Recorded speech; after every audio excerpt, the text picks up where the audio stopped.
Il pleuvait des cordes, comme si le ciel lui-même pleurait Humbert. Je me tenais devant la tombe fraîchement creusée, agrippant un parapluie noir qui semblait sur le point de m'échapper des doigts. 73 ans, c'est une longue vie, mais ce n'est que maintenant, en regardant le cercueil de mon mari, que je me sentais véritablement vieille. Maman, ça va? Denis, mon fils unique, se tenait à côté de moi, me soutenant le coude. Son visage était empreint d'inquiétude, mais ses yeux, il y avait autre chose dans son regard que je ne parvenais pas à déchiffrer. Est-ce que ça va? Ma voix sortit étouffée. Ton père est mort, Denis. L'homme avec qui j'ai vécu pendant près de 50 ans. Comment crois-tu que je pourrais aller bien?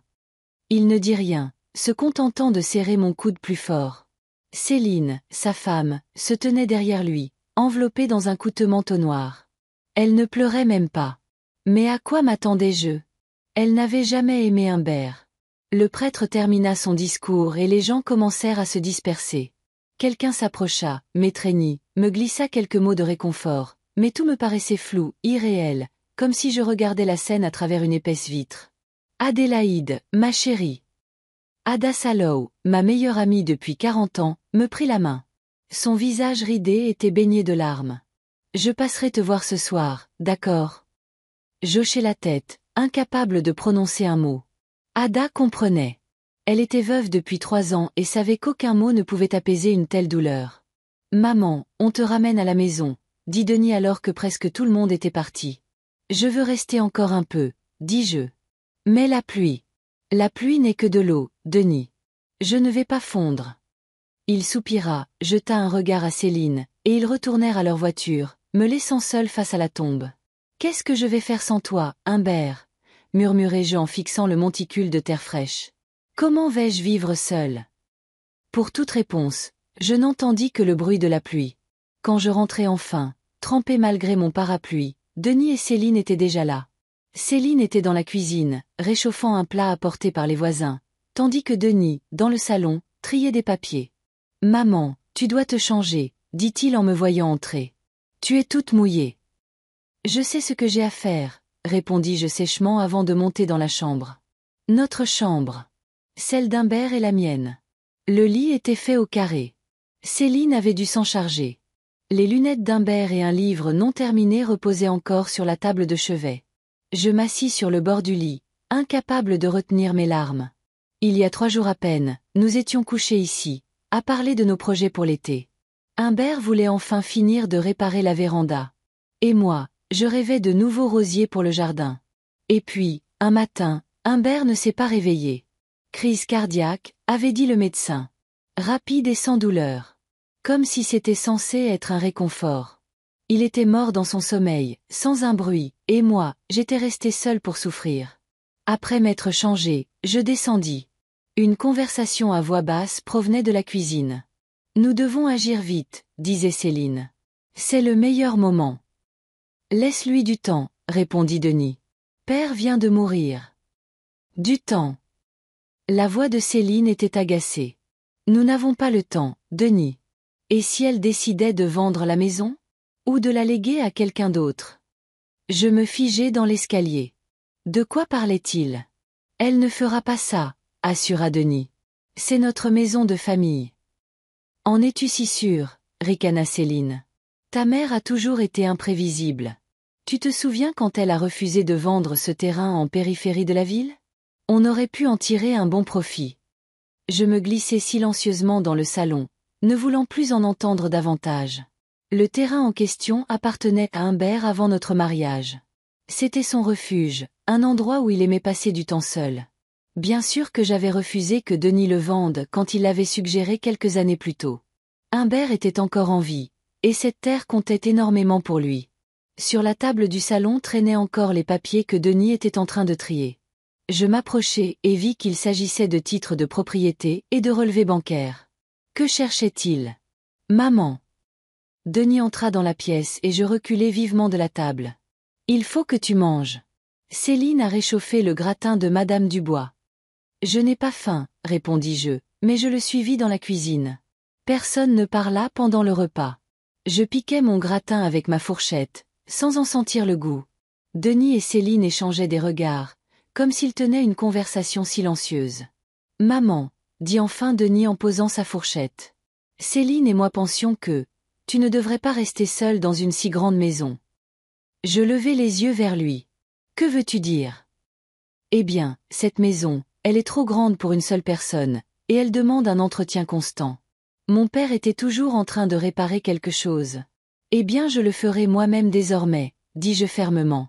Ou j'engagerai quelqu'un s'il le faut. Mais Adélaïde, intervint Céline avec son faux sourire. Pense au côté pratique. Tu as 73 ans, seule dans une maison pareille. J'ai 73 ans, pas 103, Céline, la coupe est jeu. Et je suis parfaitement capable de prendre soin de moi. Maman, personne ne dit le contraire, dit doucement Denis. Nous nous inquiétons juste pour toi. Depuis quand? Lâchez-je. Denis parut déconcerté. Comment ça? Rien. Je secouai la tête. Je suis fatiguée. La journée a été éprouvante. Bien sûr. Céline se leva. Nous comprenons. Mais réfléchis à notre offre, d'accord? Tu pourrais peut-être emménager avec nous. Nous avons une chambre d'amis, tu ne serais pas seule. L'idée de vivre sous le même toit que Céline me fit frissonner intérieurement. J'y réfléchirai, mentis-je. Quand ils partirent enfin, en promettant de revenir le lendemain, je fus soulagée. La maison, si bruyante toute la journée avec les allées et venues des voisins, des amis et de la famille, devint soudainement silencieuse. Je fis lentement le tour des pièces, touchant les affaires d'Humbert, sa veste accrochée à un porte-manteau dans l'entrée, son fauteuil préféré, ses outils dans le garage. Cette maison n'était pas seulement un bâtiment de bois et de briques. C'était notre vie. Nous l'avions achetée il y a près de 40 ans, quand Denis n'était qu'un bébé. Humbert venait d'obtenir une promotion à la centrale électrique, et nous pouvions enfin nous offrir notre propre foyer. Je me souviens de la première fois où nous sommes entrés, la peinture écaillée, le plancher qui craquait, le toit qui fuyait. L'agent immobilier nous regardait avec scepticisme, mais Humbert, lui, voyait le potentiel. Imagine, Adélaïde, m'avait-il dit en passant son bras sur mes épaules. Ici, on fera une grande cuisine lumineuse. Là, dans le coin, ce sera ton fauteuil pour lire. Et dans le jardin, je construirai une balançoire pour Denis. Et nous l'avions fait, de nos propres mains, en économisant chaque euro, en travaillant les soirs et les week-ends. Humbert apprit à tout faire, poser du carrelage, réparer le toit, installer des fenêtres. Moi, je peignais les murs, cousais les rideaux, plantais des fleurs dans le jardin. Denis grandit en même temps que la maison. Nous marquions sa taille au crayon sur le montant de la porte de la cuisine. Et maintenant, Denis voulait que j'abandonne tout ça. Que j'emménage avec eux, dans leur maison moderne et stérile, au design minimaliste que Céline aimait tant. Jamais. J'avais toujours su que Céline n'avait pas épousé Denis par amour. Il était un agent immobilier prospère avec de belles perspectives, un revenu stable, et elle voulait un statut. Elle voulait être la femme d'un homme qui a réussi. Je l'avais vu dès le début, mais Denis était aveuglé par sa beauté et son charme. Il a toujours été comme ça, facilement influençable, surtout par une jolie femme. Quand ils se sont mariés il y a 12 ans, j'avais espéré me tromper, que Céline aimait vraiment mon fils, qu'elle deviendrait un membre de notre famille. Mais au fil des ans, il était devenu clair que j'avais eu raison. Elle a éloigné Denis de nous, l'a monté contre ses parents, surtout contre moi.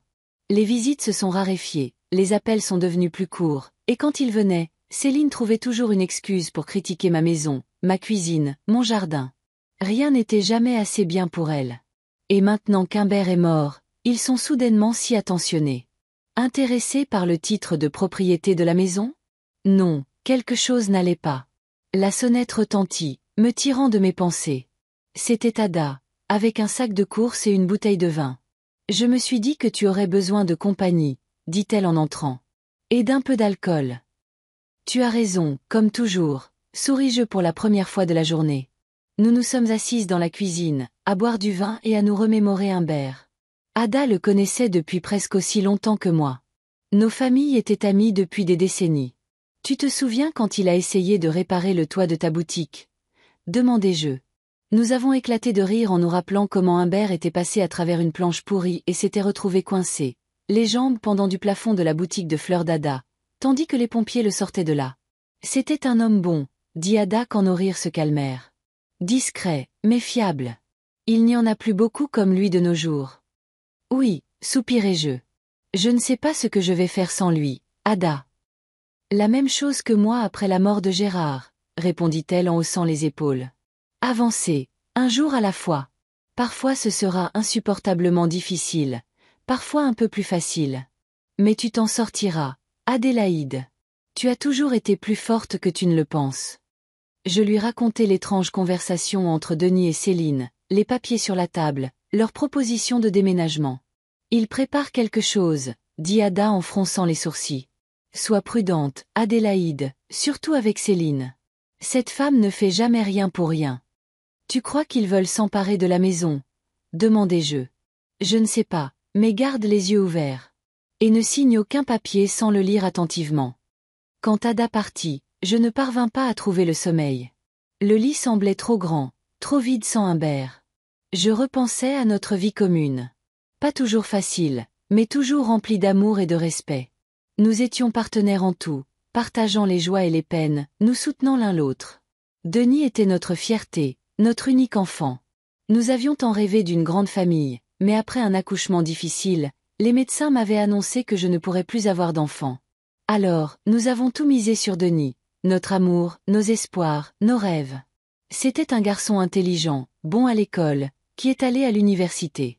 Quand il a décidé de devenir agent immobilier, nous l'avons soutenu, même si Humbert espérait secrètement que son fils suivrait ses traces et deviendrait électricien. Tout a changé quand il a rencontré Céline. Elle travaillait comme comptable dans la même agence où Denis avait commencé sa carrière. Belle, sûre d'elle, ambitieuse. Elle le charma immédiatement et, 6 mois plus tard, ils étaient fiancés. Je me souviens qu'Humbert avait essayé de mettre Denis en garde, disant qu'ils se connaissaient trop peu, qu'il ne devait pas se précipiter. Mais Denis n'écouta pas. Il était amoureux et aveugle. Le mariage fut somptueux, sur l'insistance de Céline. Elle voulait que tout Valbel sache qu'elle épousait un jeune agent immobilier prometteur. Humbert et moi avons payé la majorité des frais, ce qui a lourdement pesé sur nos économies. Denis promit de nous rembourser dès qu'il serait plus à l'aise financièrement, mais il ne l'a jamais fait. Et Céline ne nous a même jamais remerciés. Après le mariage, nous les voyions de moins en moins. Denis était toujours occupé par son travail. Et Céline? Céline ne voulait tout simplement pas passer de temps avec nous. Elle nous trouvait trop simples, pas assez sophistiqués à son goût. Je l'ai entendu un jour dire à ses amis que sa belle-mère n'était qu'une ancienne institutrice et son beau-père un simple ouvrier de la centrale électrique, comme s'il y avait quelque chose de honteux à cela. Humbert me disait de ne pas y prêter attention, que Céline était encore jeune et qu'elle changerait avec le temps. Mais elle n'a pas changé. Au fil des ans, elle n'a fait qu'éloigner Denis de nous. Et maintenant qu'Humbert est parti, je suis seule contre deux. Mais je ne me laisserai pas faire sans me battre. Cette maison est tout ce qu'il me reste de ma vie avec Humbert, et je ne laisserai ni Céline, ni personne d'autre me la prendre. C'est avec cette pensée que je finis par m'endormir, serrant fort l'oreiller d'Humbert, qui portait encore son odeur. 2 semaines s'étaient écoulées depuis l'enterrement d'Humbert. 2 semaines de vide et de silence. J'errais dans la maison comme un fantôme, touchant les objets que nous avions partagés pendant tant d'années. Son fauteuil dans le salon, sa tasse sur l'étagère de la cuisine, ses lunettes sur la table de chevet. Tous ces objets semblaient désormais orphelins, tout comme moi. Les matins commençaient de la même manière. Je me réveillais, me tournais de son côté du lit, et mon cœur se serrait en réalisant qu'il était parti. Puis venait le café sur la véranda, seul, et une longue journée à remplir. Ce matin-là, je décidai de ranger le garage. Humbert avait toujours repoussé cette tâche, disant que le désordre créatif est un signe de génie. Maintenant, en triant ses outils, en classant les clous et les vis par taille, je ressentais un étrange réconfort. C'était comme si je poursuivais une conversation inachevée avec lui. La sonnette retentit alors que j'avais une boîte de chevilles entre les mains. Je me précipitai vers la porte, essuyant mes mains poussiéreuses sur mon tablier. Denis se tenait sur le seuil, un sac en papier de la boulangerie locale à la main. « Bonjour, maman. » Il sourit et agita le sac. « J'ai apporté tes pains au raisin préférés. » C'était sa 3e visite en une semaine. Inhabituel pour un fils qui ne passait chez ses parents qu'une fois par mois environ, et encore, pour une courte durée. « Merci. » Je le fis entrer. J'allais justement faire une pause. Je suis en train de vider le garage. Le garage. Denis fronça les sourcils. Maman, tu ne devrais pas faire un travail aussi pénible. Je pourrais t'aider, ou engager quelqu'un. Ce n'est pas un travail pénible, Denis, dis-je en haussant les épaules, et j'ai besoin de m'occuper. Dans la cuisine, je mis la bouilloire en marche et sortis des assiettes. Denis s'assit à table, m'observant attentivement. Comment tu tiens le coup? Demanda-t-il. Un jour à la fois, répondis-je honnêtement. Parfois mieux, parfois moins bien.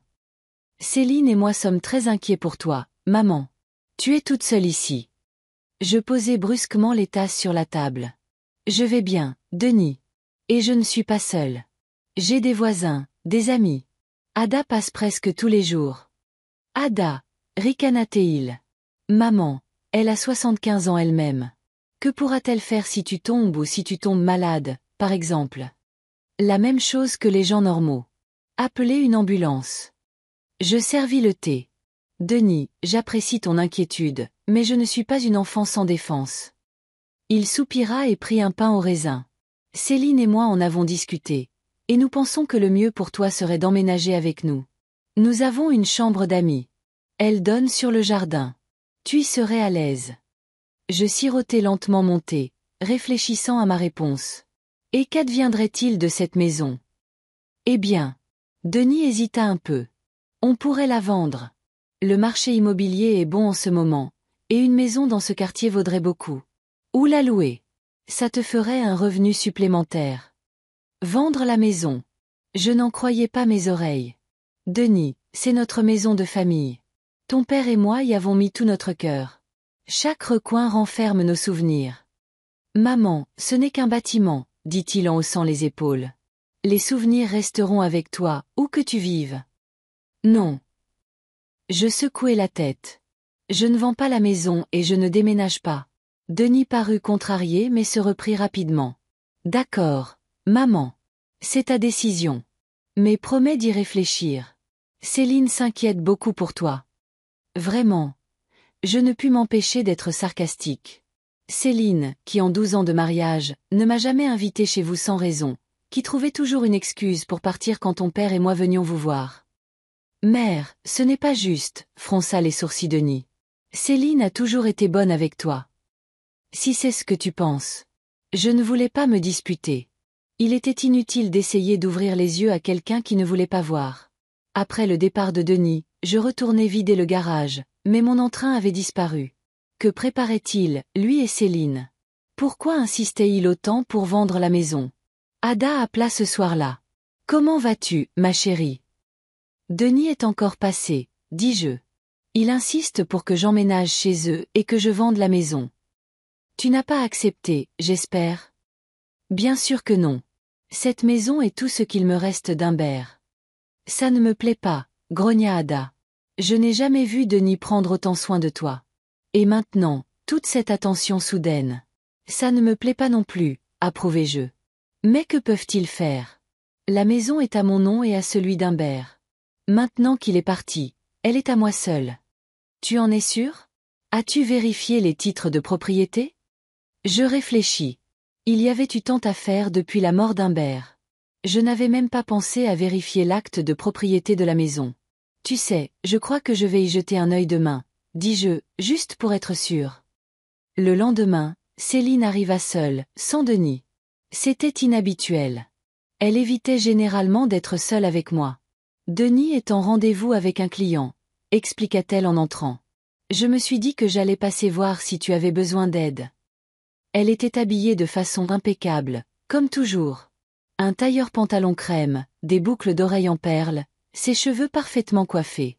En la regardant, je réalisai soudain à quel point j'avais l'air négligé. Un vieux jean, un t-shirt délavé, les cheveux en chignon brouillon. Merci, mais je me débrouille, dis-je en la conduisant à la cuisine. Tu veux un thé? Non merci. Elle s'assit, croisant les jambes. Adélaïde, je suis venue te parler de la proposition de Denis, concernant ton déménagement chez nous. Je soupirai. Je lui ai déjà dit que je ne voulais pas déménager. Mais pourquoi? Elle sourit, mais ses yeux restèrent froids. Réfléchis Y. Cette maison est trop grande pour une personne. Elle nécessite un entretien constant, des réparations. Avec nous, tu seras prise en charge. Nous veillerons sur toi. Je n'ai pas besoin qu'on veille sur moi, Céline. Je me servis une tasse de thé. Je peux très bien prendre soin de moi-même. Pour l'instant, peut-être, dit-elle en se penchant en avant. Mais dans 1 an? Dans 2? Tu ne rajeunis pas, Adélaïde, et la vieillesse peut arriver soudainement. Un jour tu es encore active, et le lendemain tu ne peux plus monter les escaliers sans aide. Si cela arrive, j'engagerai une infirmière, dis-je. Ou j'irai dans une maison de retraite. Mais tant que j'aurai toute ma tête, je resterai dans ma maison. Le visage de Céline se crispa d'irritation un instant, mais elle se reprit vite. Bien, dit-elle en se levant. Je vois que nous n'arriverons pas à un accord aujourd'hui. Mais pense à notre proposition, d'accord? Denis et moi ne voulons que ton bien. Quand elle partit, je restai longtemps assise dans la cuisine, songeuse. Il y avait quelque chose de faux, d'artificiel dans sa visite, comme si elle jouait le rôle de la belle-fille attentionnée. Mais son cœur n'y était pas. Le soir, je sortis le classeur que nous gardions, Humbert et moi, dans le secrétaire du salon. Il contenait tous les papiers importants, acte de naissance, certificat de mariage, assurance, titre de propriété. J'ouvris le classeur et commençai à parcourir les documents, mais je ne trouvais nulle part le titre de propriété de la maison. C'était étrange. Je me souvenais distinctement qu'il était là. Nous parcourions occasionnellement les papiers avec Humbert, pour renouveler les assurances. La dernière fois, c'était il y a environ 6 mois. Le certificat était bien là. Je me mis à fouiller frénétiquement, vérifiant d'autres classeurs, les tiroirs du secrétaire. Rien. Le certificat avait disparu. Cela ne pouvait pas être une coïncidence. D'abord, le comportement étrange de Denis et Céline, leurs offres insistantes pour vendre la maison, et maintenant les documents manquants. Je décidai d'appeler Ada, mais le téléphone sonna avant que je ne puisse décrocher. Adélaïde. C'était la voix de Denis. Comment vas-tu? Bien, dis-je, décidant de ne pas mentionner les documents disparus. Céline est passée aujourd'hui. Oui, elle me l'a dit. Maman, je me demandais, as-tu retrouvé les papiers d'assurance? Je veux vérifier si tout est en ordre depuis le décès de père. Alors c'est ça. Il cherche les papiers. Non, Denis. Je ne les ai pas vus, mentis-je. Mais je vais chercher et je te dirai si je les trouve. D'accord, maman. Une dernière chose. Céline et moi organisons un petit dîner ce samedi. Rien de bien sophistiqué, juste quelques amis. Nous aimerions que tu viennes. C'était inattendu. Ils ne m'avaient jamais invité à leur soirée auparavant. Je vais y réfléchir, dis-je prudemment.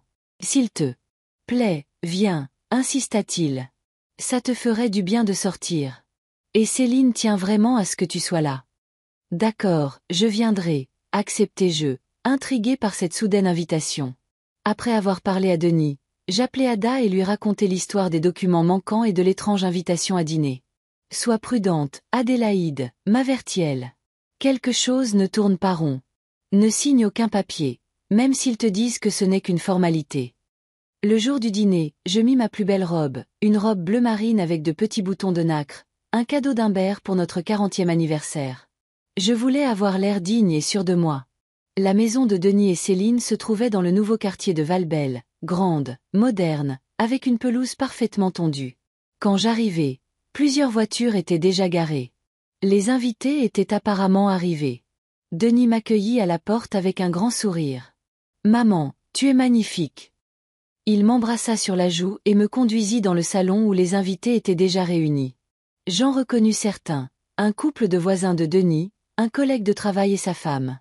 Mais il y avait aussi un homme inconnu, dans un costume austère, qui me regardait attentivement. « Adélaïde, je te présente Richard David », le présenta Céline en s'approchant avec un verre de vin. « C'est un ami à nous, et un avocat. » « Un avocat? Pourquoi aurait-il besoin d'un avocat à un dîner amical? » « Enchanté, » dit Richard en me serrant la main. « Denis et Céline m'ont beaucoup parlé de vous. »« Rien de mal, j'espère, » plaisantai-je, mais je me crispai intérieurement. Le dîner fut tendu, malgré les tentatives de Céline pour maintenir une conversation légère. Je sentais le regard de Richard sur moi et je remarquai que Denis et Céline échangeaient des regards entendus. Après le dessert, alors que tout le monde était passé au salon pour le café, Denis me prit à part. « Maman, il y a quelque chose d'important dont nous aimerions te parler, dit-il à voix basse. Richard est ici pour nous aider avec certaines questions juridiques. Quel genre de questions? Demandai-je sans détour. À propos de ta maison. Il baissa les yeux. Nous pensons que tu devrais nous la céder, pour éviter de futurs problèmes de succession et de taxes. Richard a préparé tous les papiers nécessaires. Alors, voilà le fin mot de l'histoire. Tout ce dîner n'était qu'un prétexte pour me convaincre de leur donner ma maison. Non, dis-je fermement. Je ne céderai pas la maison. Mais, maman. Non, Denis. C'est ma maison, et elle le restera. Je me dirigeai vers la sortie, mais Céline me bloqua le passage. Adélaïde, sois raisonnable.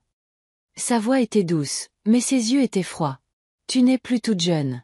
C'est difficile pour toi d'entretenir une si grande maison. Nous voulons juste t'aider. M'aider? Je la regardai droit dans les yeux. Ou vous aider vous-même. C'est à ce moment-là que mon téléphone sonna. C'était Ada. Adélaïde, tu es là? Sa voix semblait inquiète. J'appelle pour savoir si tout va bien. Oui, je partais justement, dis-je en regardant Céline. Je serai à la maison dans 20 minutes. Je contournai Céline et me dirigeai vers la porte, mais Denis me rattrapa dans le couloir. Maman, attends. Il me saisit la main. Tu ne comprends pas. Nous avons besoin de cette maison. Nous sommes endettés. La banque pourrait saisir notre maison si nous ne trouvons pas l'argent.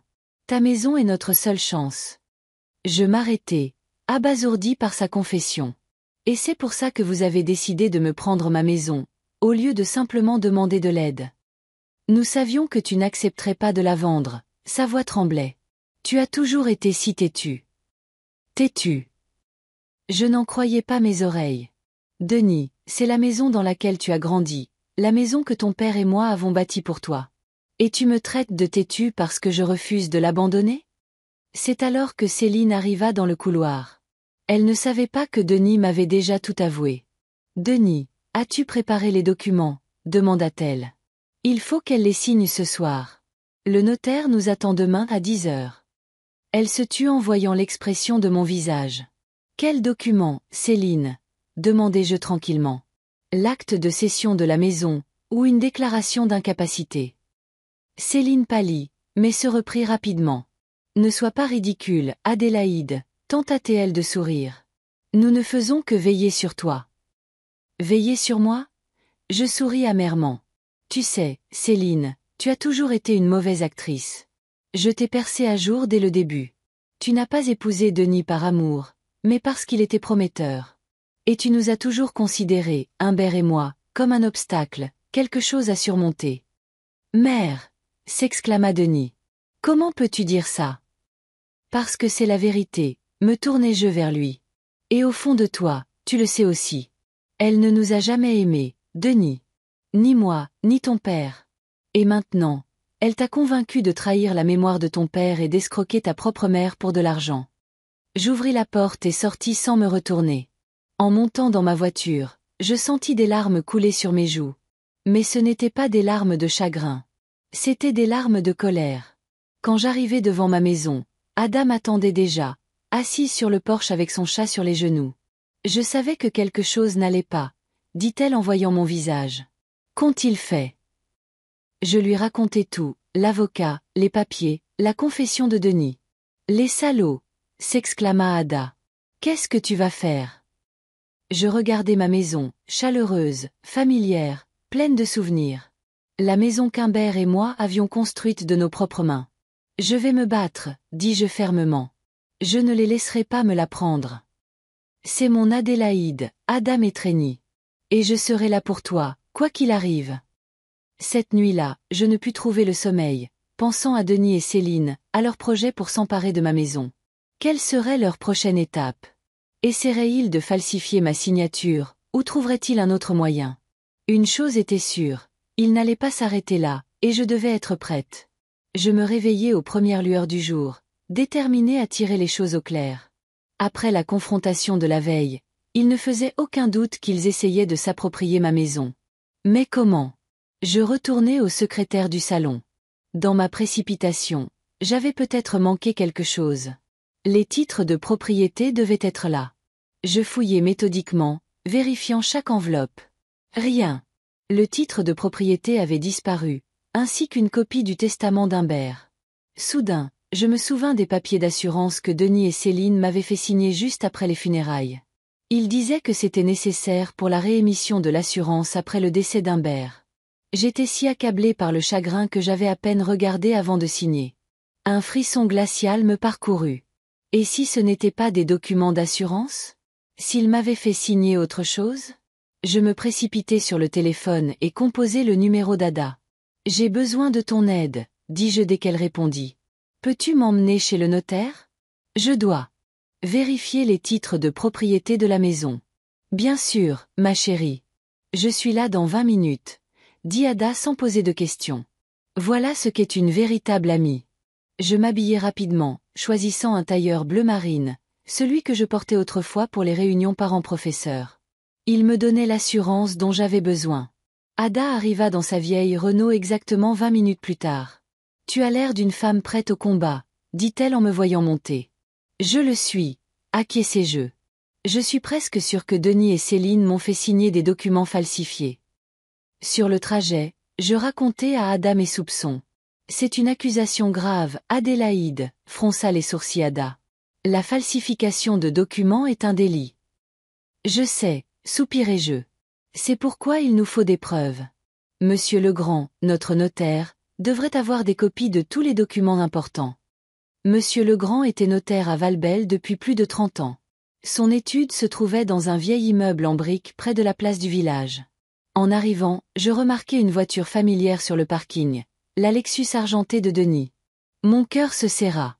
Ils étaient déjà là. « Regarde, » dis-je en montrant la voiture. « Ils sont déjà chez le notaire. »« Qu'est-ce qu'on fait ?» demanda Ada. « On entre et on découvre ce qu'ils trament, » dis-je fermement. Nous montâmes au premier étage jusqu'à une porte sur laquelle était inscrit « Richard Legrand, notaire ». À travers le verre dépoli, on devinait les silhouettes de plusieurs personnes. « Prête » murmura Ada. J'hochai la tête et poussai la porte. La porte du bureau de Monsieur Legrand était entr'ouverte, et des voix en provenaient. « Madame Birdwhistle » s'exclama la secrétaire. « Vous avez rendez-vous ?»« Non, mais je dois voir Monsieur Legrand de toute urgence, » dis-je fermement, et je me dirigeai vers la porte. En l'ouvrant, je me figeai sur le seuil. Monsieur Legrand était assis à son grand bureau en chêne, avec Denis et Céline en face de lui. Des papiers étaient étalés devant eux. « Maman » sursauta Denis, le visage blême. « Qu'est-ce que tu fais ici ?»« Je pourrais vous poser la même question, » dis-je froidement en entrant.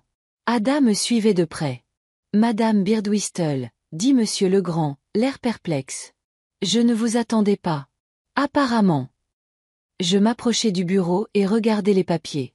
C'était un acte de donation de la maison. Ma maison. Et ma signature y figurait. « Qu'est-ce que c'est ?» demandai-je en pointant les documents, sentant la colère monter. Monsieur Legrand tout sauta. « L'acte de donation de votre maison à votre fils et sa femme. Ne le saviez-vous pas ? » Non, le coupai-je. Je n'ai jamais accepté de donner ma maison. Cette signature, dis-je en frappant le document du doigt, est un faux. Maman, se leva Denis, la voix tremblante. Tu ne comprends pas. Oh, je comprends parfaitement, l'interrompis-je. Toi et Céline, vous avez essayé de me voler ma maison. D'abord en essayant de me convaincre de déménager, et quand ça n'a pas marché, vous avez décidé de falsifier des documents. Adélaïde, intervint Céline avec un sourire forcé. Tu te méprends complètement. Épargne-moi tes explications, Céline. Je me tournai vers Monsieur Legrand. Monsieur Legrand, je déclare ici officiellement que je n'ai jamais signé cet acte. Cette signature est une contrefaçon. Monsieur Legrand me regarda attentivement, puis les documents, puis Denis et Céline. Un lourd silence s'installa. Monsieur et Madame Birdwhistle, dit-il enfin en se tournant vers le couple. C'est une accusation très grave. Si Madame Birdwhistle mère affirme ne pas avoir signé ces documents, nous ne pouvons pas procéder à l'enregistrement de l'acte. Mais elle l'a fait, s'exclama Céline, perdant son sang-froid. Nous avons des preuves. Quel genre de preuves ? Demandai-je. Ces documents d'assurance que vous m'avez fait signer après les funérailles ? C'était ça, l'acte de donation ? À l'air coupable de Denis, je compris que j'avais visé juste. Maman, on voulait juste te protéger, murmura-t-il. Tu es seule dans une si grande maison. Menteur, dis-je doucement. Tu mens, Denis. Vous aviez besoin d'argent et vous avez décidé de l'obtenir en vendant ma maison. Céline se redressa, le visage dur. Oui, nous avons besoin d'argent. Nous sommes endettés, Adélaïde.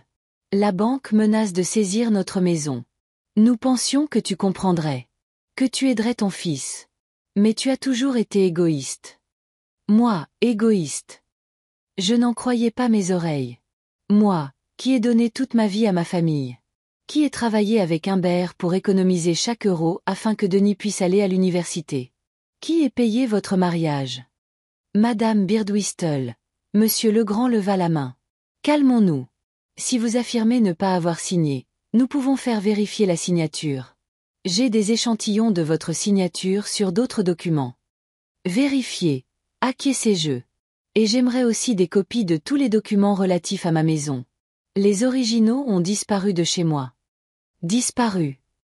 Monsieur Legrand haussa les sourcils. C'est sérieux. Oui. Je regardai Denis et Céline droit dans les yeux.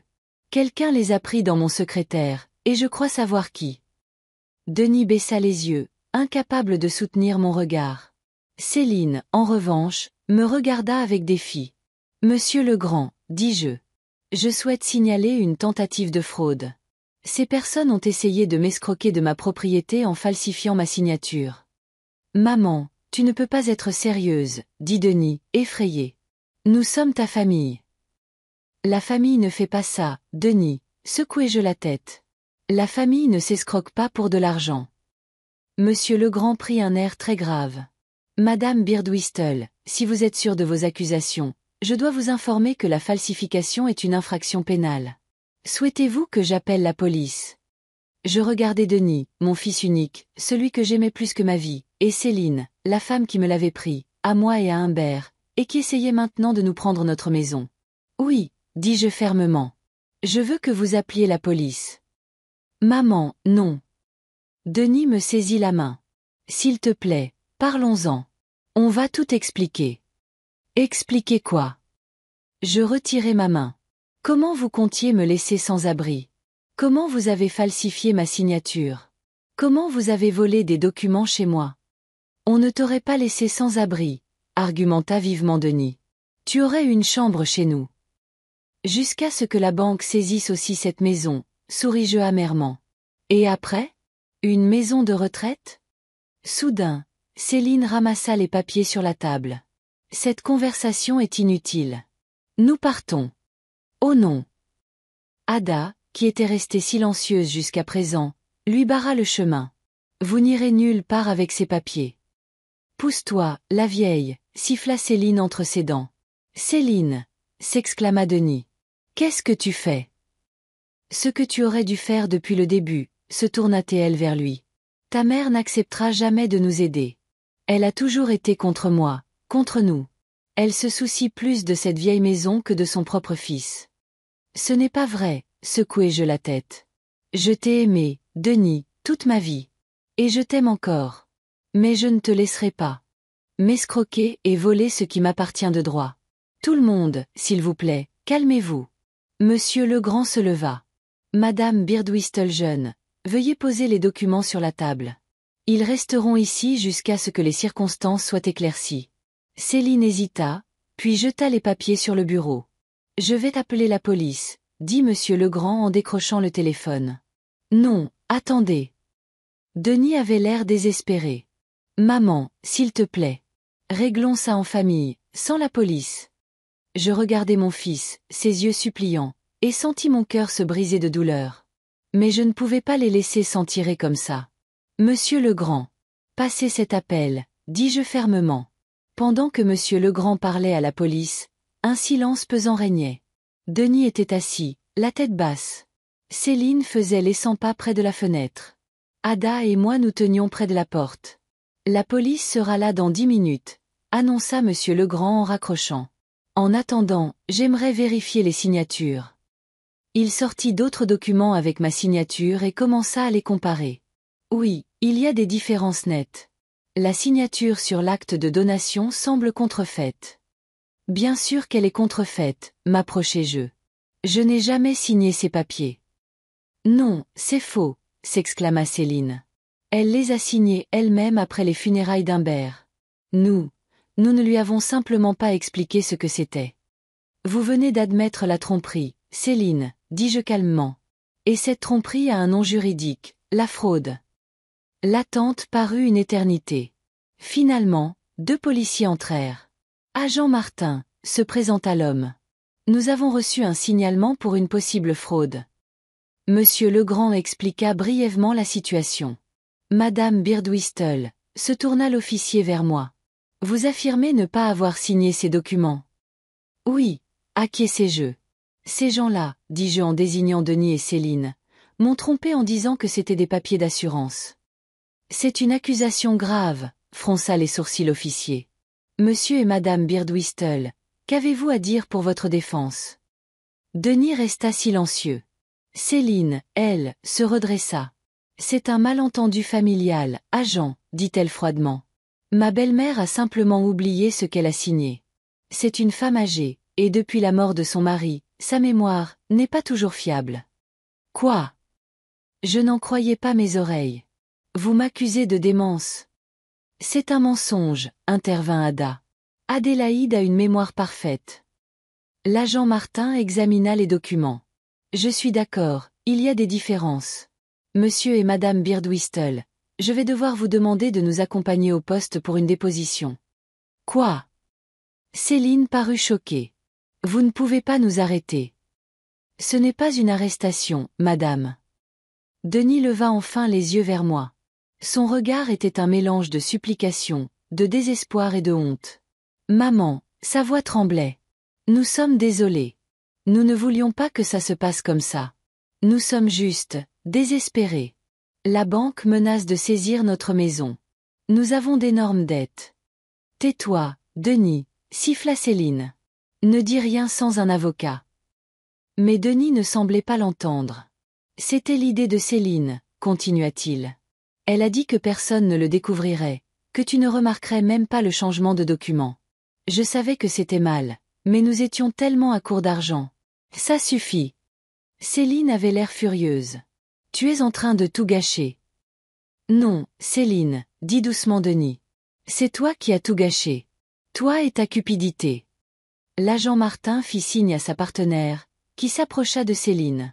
Madame Birdwhistle, veuillez nous suivre. Céline tenta de reculer, mais l'officière lui barra le chemin. Céline se figea, les yeux lançant des éclairs. Très bien, siffla-t-elle enfin. Je viens avec vous, mais mon avocat me rejoindra là-bas. L'agent Martin se tourna vers moi. Madame Birdwhistle, nous aurons aussi besoin de votre déposition. Vous pouvez venir maintenant ou plus tard. Je viendrai plus tard, dis-je, épuisé.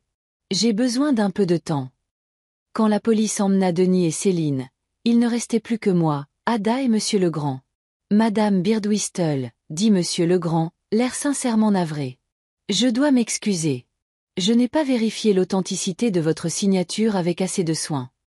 Ce n'était pas votre faute, Monsieur Legrand. Vous ne pouviez pas savoir que mon propre fils était capable d'une telle chose. Néanmoins, il sortit un dossier. Voici des copies de tous les actes de propriété. Le titre, le testament de votre mari. Je vous recommande de les conserver dans un endroit sûr, peut-être un coffre-fort. En sortant de l'étude, je me sentais anéanti. Ça va? Demanda Ada quand nous fûmes dans la voiture. Non, répondis-je honnêtement. Mon fils a essayé de me voler ma maison. Comment pourrais-je aller bien? Ce n'est pas ta faute, Adélaïde. Tu as fait ce qu'il fallait faire. Ce qu'il fallait? J'ai envoyé mon propre fils à la police. Humbert ne me le pardonnerait jamais. Humbert aurait compris, dit fermement Ada. Il a toujours prôné l'honnêteté et la justice. Je hochai la tête, retenant mes larmes. Ramène-moi à la maison, Ada. Je veux juste être seule. À 18h, comme promis, je me rendis au commissariat. L'agent Martin me reçut et m'escorta dans une salle d'interrogatoire où je racontai tout ce que je savais. Voulez-vous porter plainte officiellement? Demanda-t-il quand j'eus terminé. Je restai silencieuse un long moment. Si je portais plainte, Denis et Céline pourraient finir en prison. Mon fils unique, derrière les barreaux. Humbert pourrait-il me pardonner cela? Mais si je ne le faisais pas, qu'est-ce qui les empêcherait de recommencer? Oui, dis-je enfin, fermement. Je veux porter plainte pour tentative de fraude. L'agent Martin hocha la tête. Madame Birdwhistle, en êtes-vous sûre? C'est votre famille. Les familles ne devraient pas se faire ça, répondis-je doucement. Et je dois me protéger, ainsi que ma maison. Après avoir signé les papiers nécessaires, je sortis du commissariat, étrangement soulagé. J'avais fait ce que je devais faire, protéger ma maison et la mémoire d'Humbert contre la trahison. Assise dans la cuisine, je remuais distraitement mon thé refroidi. 3 jours s'étaient écoulés depuis que j'avais dénoncé mon propre fils. Avais-je bien agi? Aurais-je dû lui donner une autre chance? Mais chaque fois que le doute m'assaillait, je revoyais son visage chez le notaire. Pas de remords, juste de la peur. La peur d'être pris. Et le visage de Céline, froid, calculateur, presque malveillant. Non, j'avais fait ce qu'il fallait. Le téléphone sonna. Une voix masculine inconnue.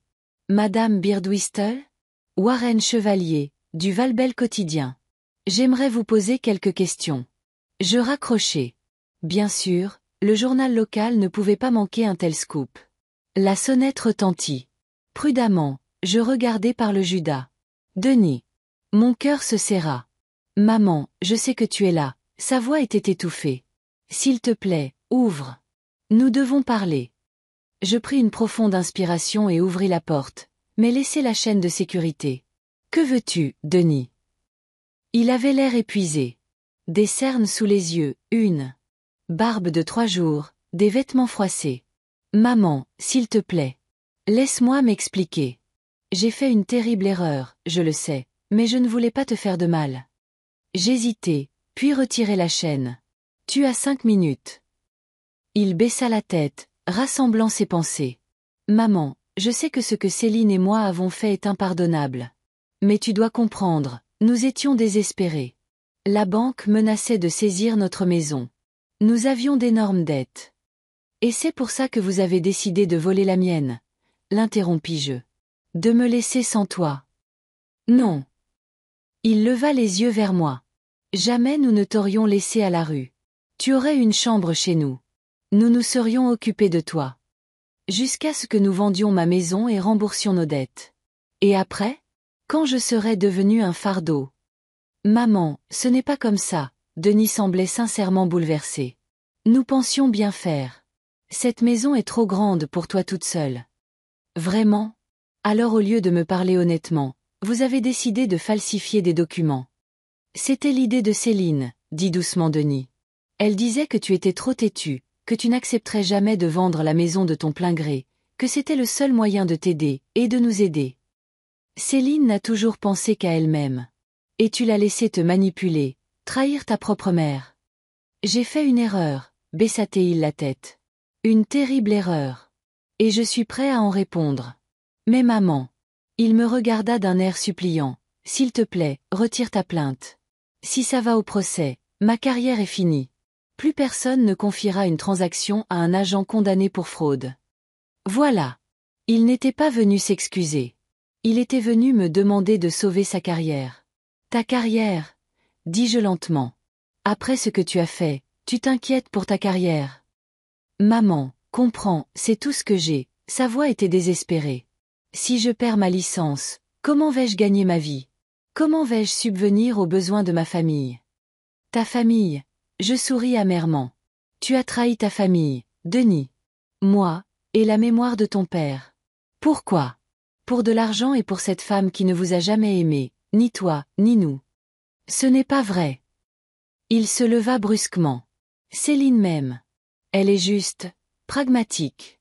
Elle voulait protéger notre famille, notre foyer. Au détriment du mien, secouai-je la tête. Non, Denis. Je ne retire pas ma plainte. Vous devez répondre de vos actes, toi et Céline. Tu ne comprends pas, sa voix tremblait. Si ça va au procès, Céline pourrait être condamnée aussi. Elle pourrait finir en prison. C'est ce que tu veux? Est-ce que c'est ce que vous vouliez, demandai-je calmement, quand vous avez prévu de me tromper et de prendre ma maison? Denis resta silencieux. Va-t'en, Denis, dis-je en montrant la porte. Je suis fatiguée, et je n'ai plus rien à te dire. Maman, s'il te plaît. C'était pour ton bien. Tu aurais vécu avec nous, sous notre protection. Sans ma liberté, ma dignité, le droit de décider de ma propre vie, ajoutai-je. Pars. Maintenant. Sur le seuil, il se retourna. Je t'aime, maman, dit-il doucement. Quoi qu'il arrive. Quand la porte se referma, je m'effondrai sur une chaise, les larmes enfin libérées. Le soir, Ada appela. Une demi-heure plus tard, nous étions dans le salon avec des verres de vin rouge, et je lui racontais la visite de Denis.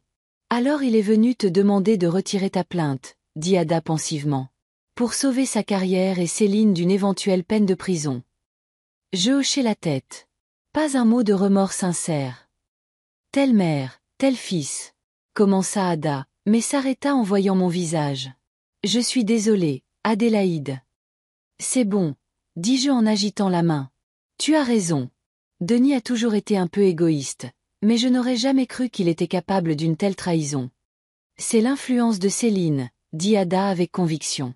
À propos de Céline, se pencha-t-elle vers moi, as-tu entendu ce qu'elle raconte sur toi en ville? Non, je me crispais. Quoi? Elle répand des rumeurs selon lesquelles tu souffres de démence sénile. Son visage s'assombrit. Elle dit que tu oublies des choses depuis la mort d'Humbert, que tu as signé l'acte de donation et que tu l'as ensuite oublié. Quoi? Je n'en croyais pas mes oreilles. Comment ose-t-elle? Ce n'est pas tout. Ada but une gorgée de vin. Elle dit aussi que vous aviez discuté de la possibilité que tu ailles en maison de retraite et que, quand tu l'as appris, tu as décidé de te venger en inventant cette histoire. Je sentis le sang me monter au visage. C'est un mensonge. Un mensonge absolu. Je le sais. Ada me serra la main. Et la plupart des gens qui te connaissent le savent aussi. Mais Céline sait être convaincante. Et certains commencent à douter. Que dois-je faire? Je me sentais impuissante face à cette calomnie. Pour commencer, dit fermement Ada, tu as besoin d'un bon avocat. Non seulement pour le procès pour fraude, mais aussi pour une éventuelle plainte en diffamation contre Céline. Un avocat. Je soupirai. Je n'aurais jamais pensé devoir engager un avocat contre mon propre fils. Pas contre ton fils, corrigea Ada. Contre les escrocs qui ont essayé de te voler ta maison. Le lendemain, Ada revint avec une carte de visite. Marianne Moreau. La meilleure avocate en droit de la famille de Valbel. Je t'ai pris rendez-vous pour aujourd'hui à 15 heures. À 15 heures, nous étions dans le bureau de Marianne Moreau, une femme énergique d'une 50aine d'années, au regard vif. Madame Birdwhistle, dit-elle après avoir écouté mon histoire, votre cas est assez clair. Nous avons le rapport du notaire, des témoins, et votre fils a pratiquement avoué. Et les rumeurs que Céline répand? Demanda Ada. C'est une accusation grave, fronça les sourcils Marianne. Si nous pouvons prouver que Madame Birdwhistle jeune répand délibérément de fausses informations, nous pouvons porter plainte pour diffamation. Mais il nous faut des témoins. À Valbel, tout le monde connaît tout le monde, dit Ada. Je suis sûre que nous en trouverons. Bien, acquiesça Marianne. En attendant, je vous recommande de passer un examen médical complet, un test cognitif, pour confirmer que vous n'avez aucun signe de démence. Ce sera une preuve importante en votre faveur. Je le ferai, dis-je fermement. En sortant du bureau de Marianne, je sentis une vague de détermination monter en moi. Je ne laisserai pas Céline ruiner ma réputation. Je ne les laisserai pas me prendre ma maison. Je me battrai. Le printemps arriva à Valbel. 6 mois s'étaient écoulés. 6 mois d'audience, de déposition, d'attente nerveuse. Et maintenant, c'était enfin terminé. J'étais assise sur la véranda de ma maison, la maison qui était maintenant officiellement et irrévocablement la mienne. Le tribunal avait jugé que l'acte de donation était un faux et que les agissements de Denis et Céline constituaient une tentative de fraude.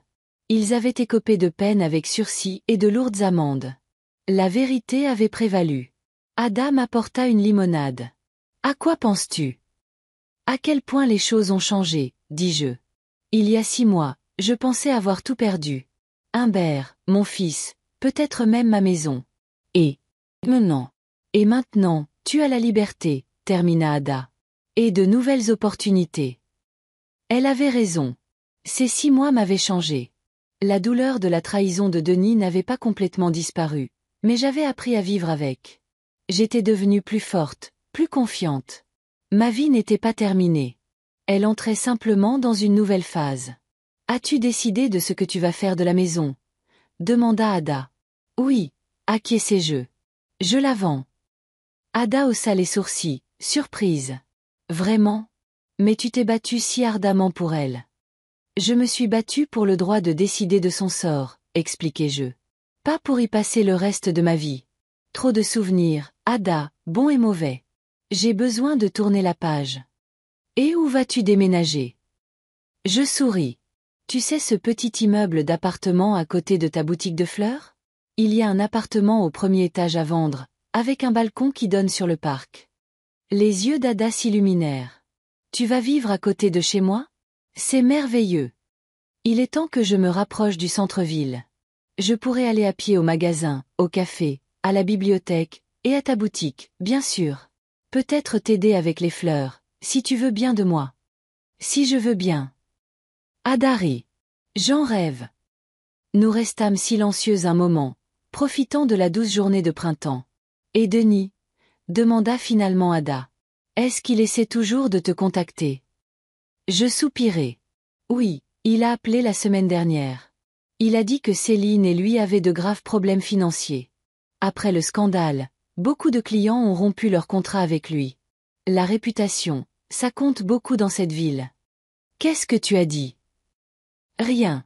J'ai écouté, puis j'ai dit que j'étais désolée, mais que je ne pouvais rien faire. Ça a dû être difficile, dit doucement Ada. Ça l'était, admis-je. C'est mon fils, après tout. Mais je ne peux plus lui faire confiance. Et je ne veux plus de Céline dans ma vie. Le lendemain matin, je rencontrai une agente immobilière, une jeune femme nommée Julie. Elle inspecta la maison et dit qu'elle était en excellent état et pourrait être vendue rapidement à un bon prix. Le marché est en plein essor en ce moment, Madame Birdwhistle, expliqua-t-elle. Et votre quartier est très prisé. Je pense que nous pouvons la mettre en vente à 450 000 €. Cela me semblait une fortune. Humbert et moi avions acheté cette maison pour l'équivalent de 70 000 € il y a près de 40 ans. 3 jours plus tard, Julie amena les premiers acheteurs potentiels, un jeune couple avec une petite fille. Voici Grégoire et Mégane Fournier, les présenta Julie. Et leur fille, Élodie. Fournier. Le même nom de jeune fille que Céline. Une coïncidence?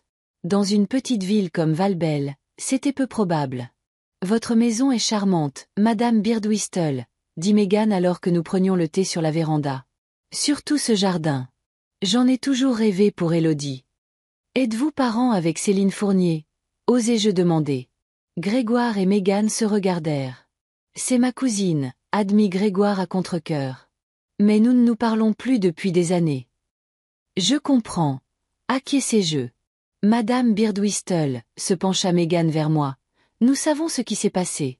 Et nous voulons que vous sachiez que nous n'avons rien à voir avec Céline et ses méthodes. Si notre nom de famille est un problème, nous comprendrons. Je regardais cette jeune femme sincère, son mari qui frottait le bord de la nappe, embarrassé, et leur petite fille qui regardait les papillons dans le jardin. Le nom de famille n'est pas le problème, dis-je enfin. Ce sont les gens qui le portent qui comptent.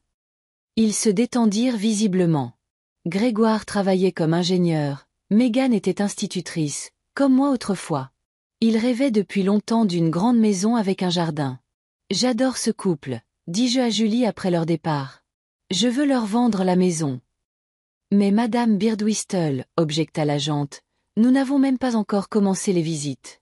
Il pourrait y avoir des acheteurs prêts à payer plus. Ça m'est égal, dis-je fermement. Je veux que cette maison revienne à une bonne famille, une famille qui l'appréciera comme un foyer, pas comme un investissement. Un mois plus tard, la vente était conclue.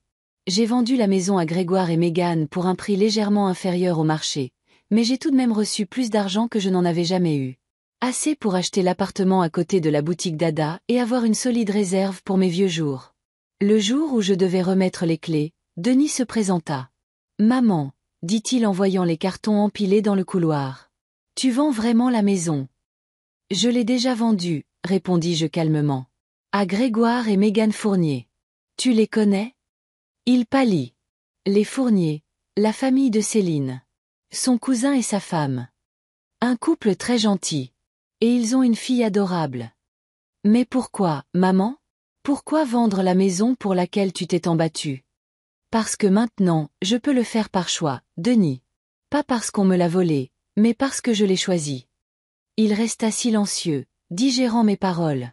Céline et moi avons rompu, dit-il enfin. Elle est partie il y a 2 mois, a pris tout ce qu'elle pouvait et a disparu. Je n'étais pas surprise. Je suis désolée, dis-je, et c'était vrai.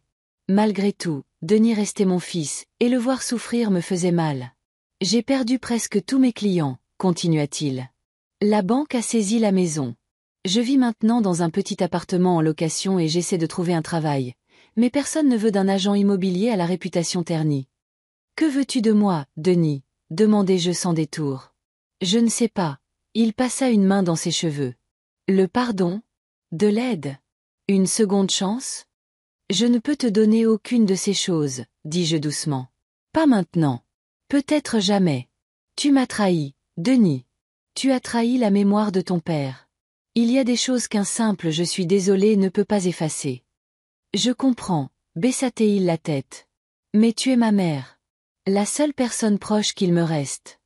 C'est toi qui as fait ce choix, lui rappelai-je. Quand tu as décidé que l'argent était plus important que la famille. Nous nous tenions dans ce couloir où nous nous étions si souvent salués avec des étreintes et des sourires. Maintenant, un gouffre nous séparait. Je vais vivre dans l'appartement au-dessus de la boutique de fleurs d'Ada, dis-je enfin. Si jamais tu veux parler, vraiment parler, sans demander d'argent ou d'aide, tu sais où me trouver. Denis hocha la tête et sortit en silence.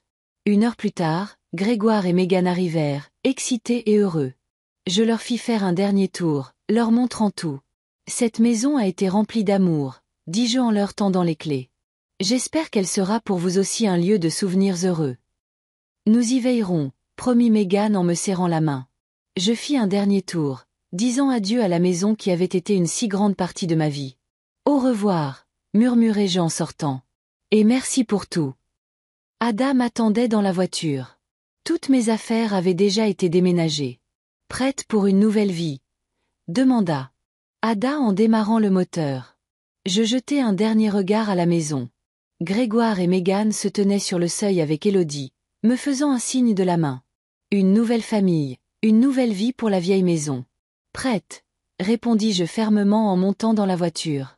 Mon nouvel appartement était exactement comme je l'avais rêvé. Lumineux, confortable, avec un grand balcon. La première nuit, je ne pus dormir, la tête pleine de projets. Pendant ces 6 mois, j'avais compris que la vie ne s'arrête pas à 73 ans, ni après la perte d'un mari ou la trahison d'un proche. Elle change, c'est tout. Et là, dans mon nouveau lit, dans ma nouvelle maison, je me sentais plus vivante que je ne l'avais été depuis des années. Le matin, Ada passa avec du café et des croissants. Bien dormi? Demanda-t-elle. Étonnamment bien, souris-je. Tu sais, je pensais hier, au voyage. Je ne suis jamais sortie de Bourgogne. Humbert n'aimait pas voyager. Et puis, il y avait toujours des raisons de rester. Le travail, la maison, Denis. Où veux-tu aller? Les yeux d'Ada s'illuminèrent.